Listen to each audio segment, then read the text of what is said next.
नागलोक। दोस्तों, कहानी है नागलोक की। मथुरा से वृंदावन, वृंदावन से द्वारका और द्वारका से सेम मुखेम से देवल डांडा, जहाँ पर मैं भी खड़ा हूँ। देवल डांडा की वजह से तो कई सारे रहस्य हैं जो अभी तक छुपे हुए हैं। हम बुजुर्गों से, अपने विद्वानों से हमेशा से सुनते आए हैं भगवान नागराजा की कहानी। नागराजा से जुड़ी हुई कई सारी बातें हम आप तक पहुंचाएंगे। आज भाग 3 लेकर मैं आपके सामने उपस्थित हुआ हूं। हमारे साथ यहां पर रामचंद्र नौटियाल जी हैं, जो नागराजा के उपासक हैं। आज उनसे भी जानते हैं प्रभु श्री नागराजा की महिमा के बारे में। और उनके साथ में हैं डॉक्टर JN नौटियाल जी। यहाँ पर बिल्कुल बैकुंठ धाम की अनुभूति होती है। बहुत खूबसूरत वादियों के बीच में बना भगवान श्री नागराजा का देवल डांडा में भव्य मंदिर है। दोस्तों, चीड़ के पेड़ों के बीच में प्रभु श्री नागराजा का सुंदर नक्काशियों से बना हुआ भव्य मंदिर है। हम हमेशा से गुजारिश करते हैं कि आप आइए और एक बार ज़रूर विजिट कीजिए देवल डांडा में। भगवान नागराजा का दर्शन अवश्य कीजिएगा। नागराजा के धाम में जो भी व्यक्ति आता है कभी खाली हाथ नहीं जाता है। निराश और निराशा यहाँ पर सब छोड़ जाता है। हमारे साथ जुड़े हैं श्री रामचंद्र नौटियाल जी और डॉक्टर JN नौटियाल जी। बहुत बहुत स्वागत आपका। सबसे पहले नागराज भगवान का सुमिरन करेंगे। और क्योंकि इस क्षेत्र है जो नागराज, ये जो है हमारा 10 की भंडार शिव क्षेत्र का, इसको सतजुली क्षेत्र कहा गया। मतलब अच्छा, कहा गया कि कुछ गांव इसमें 10 की के जुड़े हैं, भंडार शिव जुड़े हैं।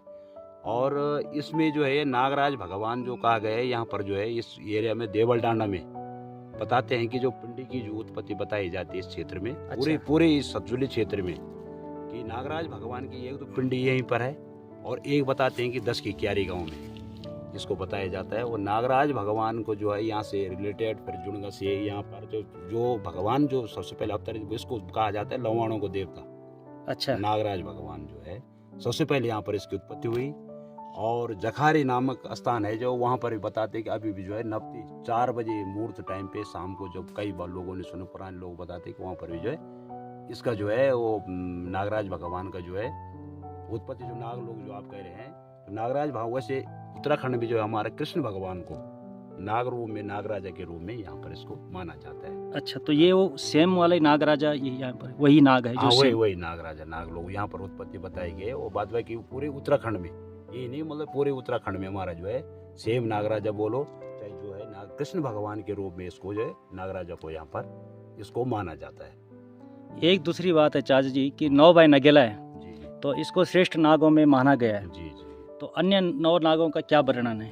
9 नाग जो है 9 प्रकार के नाग बताए गए। 9 अच्छा। कोटि मतलब 9 प्रकार के नाग, मतलब 9 नहीं है, वो उनके वंशज फिर आगे होंगे जैसे होता है, पर 9 प्रकार वैरायटी जाति के 9 हाँ, नाग। 9 जाति के 9 प्रकार के।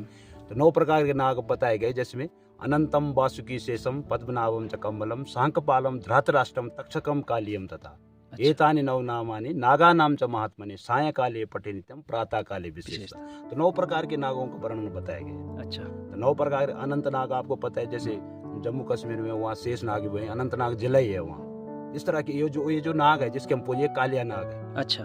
एक और जैसे बौख नाग अपभ्रंश बना गढ़वाली में। अच्छा। ये बासुकी नाग जो बोलते बौख नाग, जिसने इतना परचम दिखाया था अपना, हाँ, जो सिलक्यारा टनल के सुरंग में सही जो बात कितने लोग फंसे थे, तो बासुकी नाग का अपभ्रंश गढ़वाली में बन गया बौख नाग। कालांतर में बौख नाग बोलने लगे। जो जगह का नाम वो देवता का नाम है वो। अच्छा। बौख कोई जगह नहीं, वो इसलिए बना क्योंकि देवता का नाम जो बासुकी से तो जगह का नाम बौख। जैसे देवल डांडा नागराज है, ये एक कालिया नाग है। अच्छा। जब मर्दन किया उन्होंने, जब वहाँ गए, उसका कालिया नाग ने अत्याचार फैला यमुना के तीर पर, तट पर जो है, उसने क्या कर दिया कि जब गेंद बड़ी खेल रहे थे बच्चे, तो उन्होंने जो है उनको जो है उस तब कृष्ण भगवान ने बोला कि तुम रमणीक द्वीप में जाओ। रमणीक द्वीप कौन है? जो उत्तराखंड है हमारा रमणीक। अच्छा। सेम नागराजा बोलो चाहे जो भी जितना जहाँ चौपड़ धाम है, जो सारा एरिया पूरा उसको न करके व्यापकता में लेती पूरा रमणीक द्वीप है एरिया में। इसको कहा गया कि एक क्षेत्र, एक बार बल जो है कोई व्यक्ति आया था यहाँ भक्त जो है, उसने जब वो गाय आती थी यहाँ पे, ये तो आपने कहा था हाँ, गाय आती थी, सही बात है, तो दूध देते थे। वो कहते यार घर में क्यों नहीं देते? तो गुस्से में आकर उसने कहा पत्थर मारा, तो एक टुकड़ा उसका जो है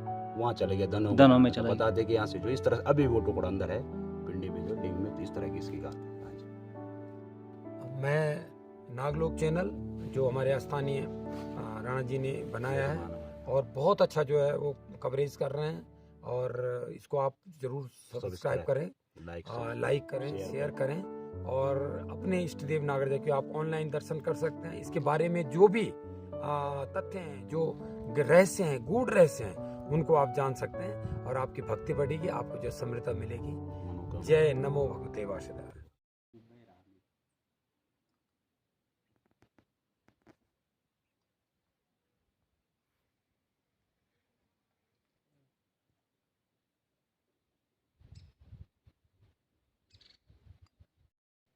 श्री राम जी, श्री नागराजा जी। सर्वप्रथम जिनके द्वारा ये मंदिर बनाया गया था, और उसके बाद यहाँ पर आप देख रहे 1666 में जो है सर्वप्रथम भगवान के यहाँ पर इस मंदिर की स्थापना हुई थी।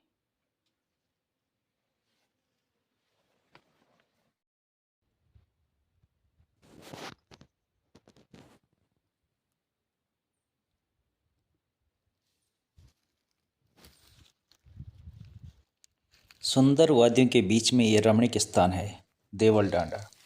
सुंदर नक्काशियों से बना हुआ भगवान नागराजा का भव्य मंदिर है।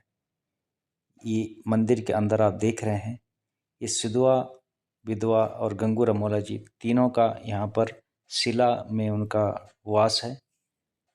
ये यहाँ के क्षेत्रपाल हैं, अंगरक्षक हैं, गणपति भी इन्हें कहा जाता है। भगवान नागराजा के रखवाले भगवान श्री नागराजा का वजीर माना जाता है।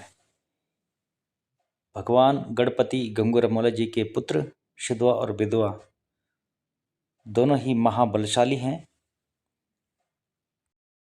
दोस्तों, इस मंदिर को बनकर पूरे 60 साल हो चुके हैं।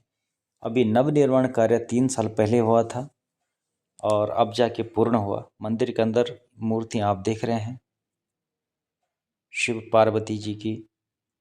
यहाँ पर भगवान श्री द्वारिकानाथ हैं, एक ही शिला में विराजमान हैं।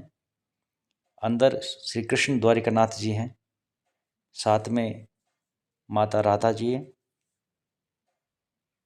बाहर जो द्वार है, प्रवेश द्वार है मंदिर का, उसमें 7 फन वाला नाग एक ही शिला में बना हुआ है।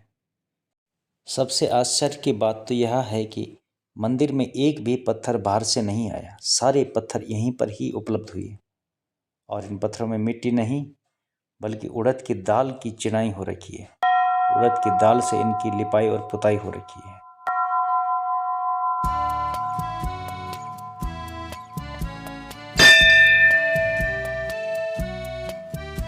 ये धुनी है प्रभु की जो घंटी है यहाँ पर, और ये बाहर जो यहाँ पर लगे हुए हैं स्तंभ में, ये घोड़े, हाथी, इनकी जो यहाँ पर कलाकृति की गई है पूर्ण रूप से पत्थरों पे ही है, और पत्थरों पे नक्काशी की गई। यहाँ पर आप देख रहे हनुमान जी हैं।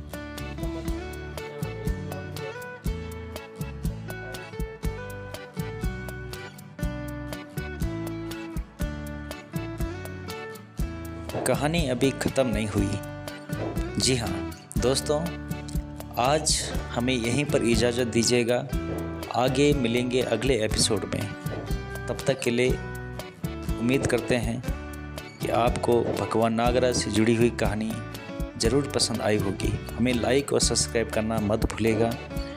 आपके पास कोई विचार हो, नागराज से जुड़ी हुई कोई बातें हो, तो हमें ज़रूर कमेंट करिएगा। जय नागलोक।